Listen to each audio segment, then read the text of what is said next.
या बातम्यांचे प्रायोजक आहेत मेसर्स पुरुषोत्तम नारायण गाडगीळ, सराफ आणि जवेरी यांच्या शाखा महाराष्ट्रापासून कर्नाटकपर्यंत वेगळ्या वेगळ्या डिझाईन्स आणि आकर्षक डिस्काउंटसह मेसर्स पुरुषोत्तम नारायण गाडगीळ। ताज्या बातम्यांसाठी पाहत रहा तिचा सागर न्यूज। आधीच वादात त्यात 8 वर्ष जुनं प्रकरण बाहेर आलं। महापौर ऋतू तावडेंच्या अडचणीत वाढ, कोर्टात घडलं काय? कधी महागडे घड्याळ तर कधी मुख्यमंत्र्यांची स्थगिती असतानाही बदलीचे आदेश, वाहनांवरील दिवे अशा वेगवेगळ्या कारणांनी मुंबईच्या महापौर ऋतू तावडे या चांगल्याच चर्चेत आहेत। ऋतू तावडे या वादाच्या भोवऱ्यात अडकत असताना आता दुसरीकडे त्यांच्या विरोधातील 8 वर्ष जुनं प्रकरण समोर आलं आहे। तावडे यांच्याशी संबंधित प्रकरणात कोर्टात मोठी घडामोड झाली आहे। मुंबई महापालिकेत शिवसेना ठाकरे गटाची 25 वर्षांची सत्ता घालवत भाजप शिवसेना शिंदे गटाने मुंबई महापालिका निवडणुकीत विजय मिळवला। भाजपकडे मुंबईचं महापौरपद आलं।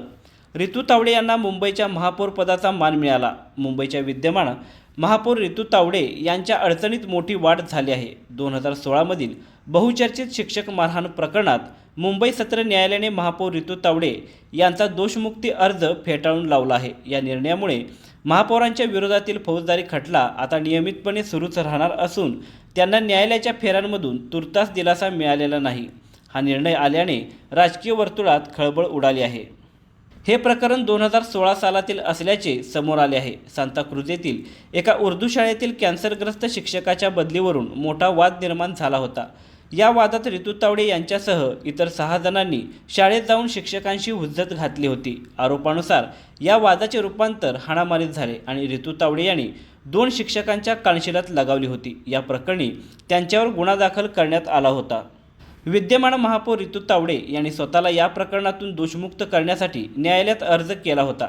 मात्र सुनावणी दरम्यान न्यायाधीशांनी गंभीर निरीक्षण नोंदवले। घटनेच्या वेळी इतर साक्षीदारांनी ऋतू तावडे यांना घटनास्थळी पाहिले आहे असे न्यायालयाने स्पष्ट केले। साक्षीदारांच्या जबाबावरून आणि प्राथमिक पुराव्यावरून तावडे यांचा या वादात थेट सहभाग असल्याचे दिसून येत आहे। त्यामुळे त्यांना या टप्प्यावर दोषमुक्त करता येणार नाही असे सांगत न्यायालयाने त्यांचा अर्ज फेटाळला। सत्र न्यायालयाच्या या निर्णयामुळे महापौर ऋतू तावडे यांना आता कायदेशीर लढाईला सामोरे जावे लागणार आहे। 2016 पासून प्रलंबित असलेला हा खटला आता अधिक वेगाने चालवला जाण्याची शक्यता आहे। राजकीय वर्तुळात या निर्णयामुळे मोठी चर्चा सुरू झाली असून महापौरांच्या अडचणी आगामी काळात वाढण्याची चिन्हे आहेत।